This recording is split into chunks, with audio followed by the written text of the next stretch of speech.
भरदिवसा मुलीवर ऍसिड, वडगाव पान जळतय, प्रशासन अजूनही थंड, नराधम मोकाट, जबाबदार कोण? संगमनेर तालुक्यातील रणखाम परिसरातील एकतर्फी प्रेमातून झालेल्या हल्ल्याची घटना अद्याप लोकांच्या स्मरणातून पुसली नसतानाच वडगाव पान येथे घडलेल्या आणखीन एका अमानुष आणि संतापजनक घटनेने संपूर्ण तालुका हादरून गेला आहे। अल्पवयीन शाळकरी मुलीवर भरदिवसा ऍसिड फेकल्याच्या या प्रकाराने कायदा सुव्यवस्थेचा बोजवारा उडाल्याचं उघड झालं आहे। मिळालेल्या माहितीनुसार संबंधित मुलगी वडगाव पान येथील एका विद्यालयात इयत्ता 5वी शिक्षण घेत आहे। शाळा सुटल्यानंतर ती नेहमीप्रमाणे सायकलवरून हाडकेमळा परिसरातून घरी जात असताना एका अज्ञात नराधमाने अचानक तिच्यावर ऍसिड फेकलं। या भीषण हल्ल्यात मुलीचा चेहरा आणि शरीराच्या अनेक भागांना गंभीर जखमा झाल्या आहेत। तिची प्रकृती चिंताजनक आहे। तिला तातडीने रुग्णालयात दाखल करण्यात आलंय। ही घटना केवळ एका कुटुंबावरचा आघात नसून संपूर्ण समाजाच्या विवेकाला हादरवणारी आहे। भर दिवसा लोकांच्या वर्दळीच्या ठिकाणी अशा प्रकारचा हल्ला होतो आणि आरोपी निर्धास्तपणे फरार होतो। यावरून प्रशासनाची निष्क्रियता आणि पोलिसांची गस्त व्यवस्था किती ढिसाळ आहे याची प्रचिती येते। घटनेनंतर संगमनेर तालुक्यात संतापाची लाट उसळली आहे। मुली सुरक्षित नाहीत, मग आम्ही कोणावर विश्वास ठेवायचा, असा सवाल सामान्य नागरिक विचारत आहेत। वारंवार अशा घटना घडत असतानाही प्रशासन केवळ कागदी कारवाईत अडकून पडले आहे का, असा थेट प्रश्न उपस्थित होत आहे। दरम्यान संगमनेर तालुक्यात पोलिसांनी तपास सुरू केल्याचे सांगितले असले तरी आरोपी अजूनही मोकाट फिरत असल्याने नागरिकांमध्ये भीतीचे वातावरण आहे। परिसरातील सीसीटीव्ही फुटेज तपासण्याचं काम सुरू असले तरी जनतेला केवळ तपास सुरू आहे हे उत्तर आता मान्य नाही। ठोस कृती आणि त्वरित अटक हीच काळाची गरज आहे। या घटनेच्या निषेधार्थ तळेगाव फाटा, वडगाव पान येथे संतप्त नागरिकांनी मोठ्या प्रमाणावर रस्त्यावर उतरून तीव्र आंदोलन छेडलं। शाळकरी मुली, महिला, युवक आणि ग्रामस्थांनी घोषणाबाजी करत प्रशासनाविरोधात रोष व्यक्त केला। नराधमाला फाशी द्या, महिला सुरक्षितता हमी द्या, अशा घोषणा देत परिसर दणाणून गेला। या आंदोलनात एकविरा फाउंडेशनच्या अध्यक्षा जयश्री थोरात, आमदार अमोल खताळ यांच्या पत्नी नीलम खताळ, माजी नगराध्यक्ष दुर्गाताई तांबे तसेच नवनिर्वाचित नगराध्यक्ष सौ मैथिली तांबे यांनी सहभाग घेत पीडितेला न्याय मिळवून देण्याची ठाम भूमिका मांडली। संतप्त नागरिकांनी आरोपीला तात्काळ अटक करून कठोर शिक्षा देण्याची मागणी केली असून अशा विकृत प्रवृत्तीला कायमचा आळा घालण्यासाठी फाशीची शिक्षा देण्यात यावी, अशी जोरदार मागणी करण्यात आली आहे। दरम्यान या घटनेमुळे पुन्हा एकदा महिला व अल्पवयीन मुलींच्या सुरक्षेचा प्रश्न ऐरणीवर आला आहे। शाळकरी मुलीही सुरक्षित नाहीत ही वस्तुस्थिती अत्यंत भयावह असून प्रशासनाने केवळ आश्वासनांवर न थांबता प्रत्यक्ष कृतीतून विश्वास निर्माण करण्याची वेळ आली आहे। आता प्रश्न केवळ संतापाचा नाही तर अस्तित्वाचा आहे। आरोपी पकडला जाणार की पुन्हा एखादी निरपराध मुलगी बळी जाणार?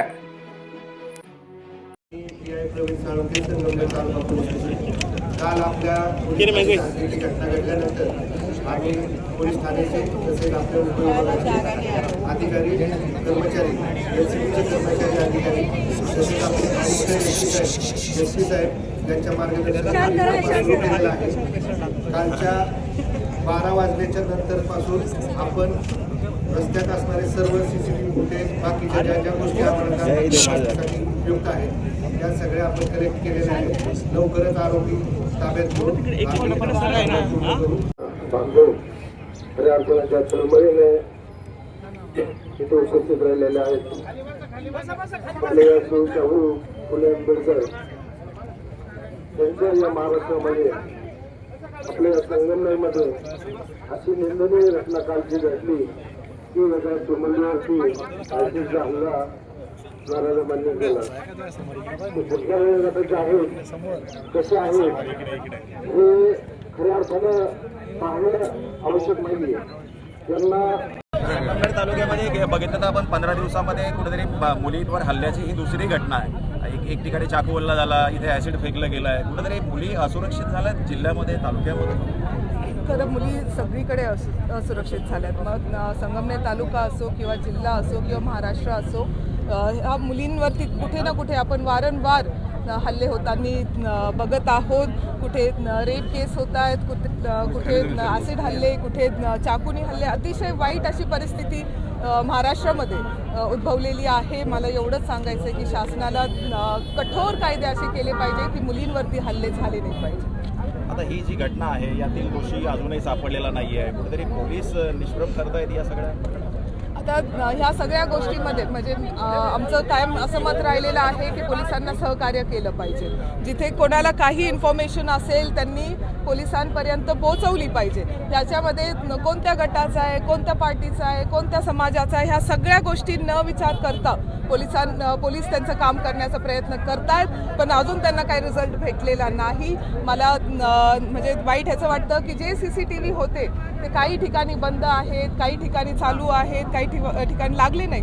तर मला शाळेच्या परिसरामध्ये म्हणजे मला खरंच सरकारला विनंती करायची आहे की त्यांनी मुलींच्या सुरक्षेसाठी काय त्यांना फंड वाढवता येईल त्यांनी तो वाढवला पाहिजे. शाळेच्या ठिकाणी, हायवेवरती, चौकांमध्ये CCTV कॅमेराज जे आहेत ते लागलेच पाहिजे.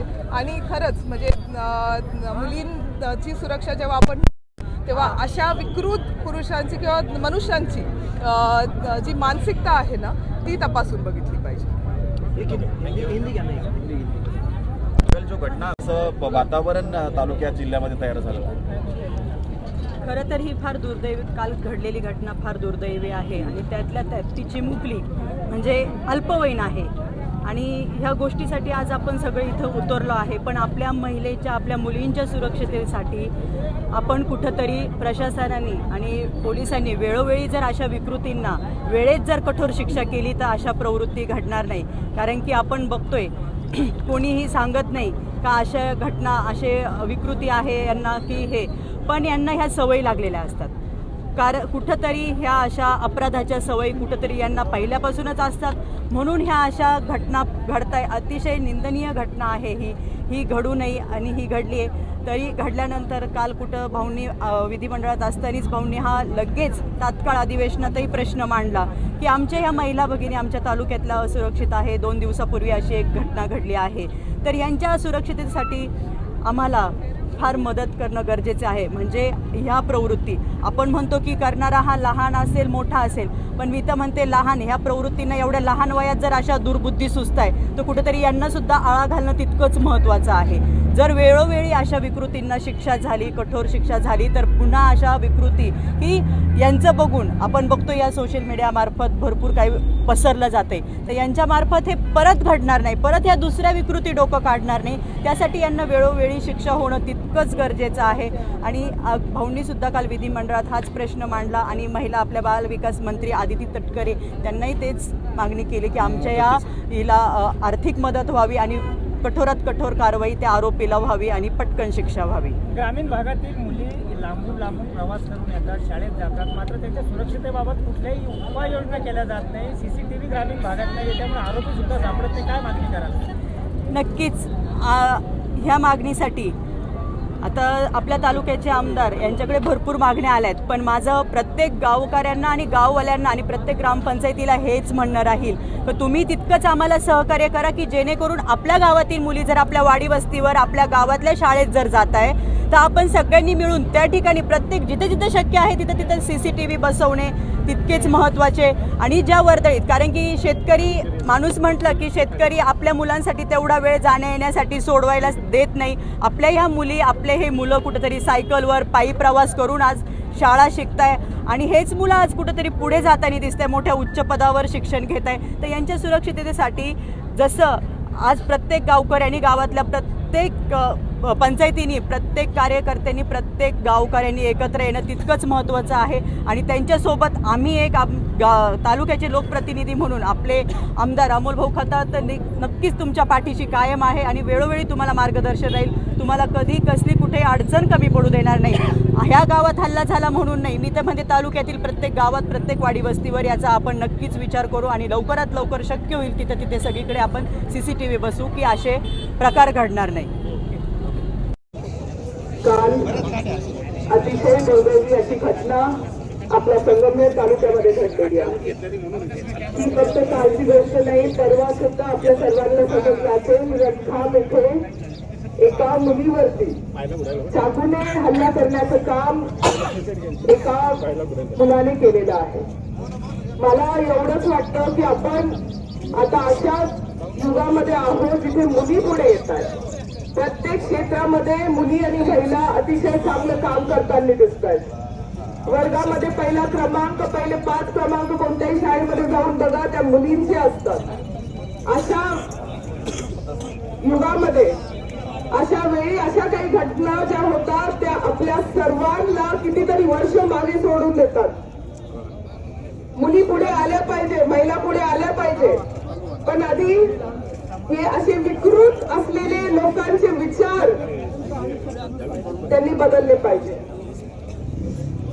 मला एवढंच वाटतं की ती चिमुकली फक्त 13 वर्षाची आहे. तिच्या तोंडावरती जे ऍसिड, त्याचा जो त्रास, मी तिला हॉस्पिटलमध्ये जाऊन भेटले, तिला शब्द फुटत नव्हते, ती रडू पण नव्हती शकत कारण डोळ्यावरती ऍसिड होतं. काय वेदना तिला होत असतील, काय वेदना तिला होत असतील. आणि या वेदना काय 1 दिवसाच्या नाही, आयुष्यभराच्या आहेत. हे कधी आपण समजणार? या मुलीच्या पुढचं आयुष्य, एक जीव जो आहे ना, तो आयुष्यभर तडफडणार आहे. हे आंदोलन आपण ह्याच्यासाठीच केलंय की मला किंवा थोरात साहेब किंवा आपण सर्वजण, मी कालच म्हटलं होतं, राजकारण, पक्ष, धर्म, जात या सगळ्या गोष्टी आपण बाजूला ठेवून मुलींच्या सुरक्षेसाठी आलं पाहिजे, पुढे आलं पाहिजे. कडक कायदे, कडक कायदे, कडक कायदे, शांतरा, कडक कायदे असे झाले पाहिजे की जो कुणी असेल त्याला इतकी कठोर शिक्षा झाली पाहिजे की ह्या मुलींच्या आयुष्यासाठी परत कुणी असा पाऊल उचलला नाही पाहिजे. काय तिचा दोष होता? शाळेतून घरी चालली होती फक्त. तुम्ही थोडं शांत राहाल का? Thank you very much. तुम्ही, काय तिचा दोष होता? शाळेतून घरी चालली होती, आपण सर्वांनी बघितलं तिला. एवढीशी चिमुकली, तिच्यावरती कोणी ऍसिड फेकतं, ऍसिड हल्ला. परवाची ती मुलगी, तिच्यावर चाकूचा हल्ला. आणि काय चाललंय संगमनेर मध्ये? मला एवढंच वाटतंय की हा संगमनेर तालुका, हा आपला तालुका इतका सुंदर आहे, आपली लोक सगळी एवढी चांगली आहेत. त्यांनी सर्वांनी, खरंच म्हणजे मी कोणत्या पालकांना दोष देणार नाही, मी कोणत्या मुलांना दोष देणार नाही, कारण माहिती नाही कुणी केलाय हा हल्ला. जोपर्यंत तो आरोपी समोर येत नाही तोपर्यंत आपण सर्वजण, कोणाला जे काही माहित असेल, मला असं वाटतं की पोलिसांना सहकार्य करा, प्रशासनाला सहकार्य करा. शासन आणि प्रशासन हे सगळेजण एकत्रित आले पाहिजे आणि मुलींच्या सुरक्षेसाठी कायदा जो आहे तो कठोर आणि कडक झाला पाहिजे, एवढीच विनंती मी करते. मी या घटनेसाठी आपल्या सर्वांच्या वतीनं, संगमनेर तालुक्याच्या वतीनं मी इथे जाहीर निषेध करते आणि थांबते.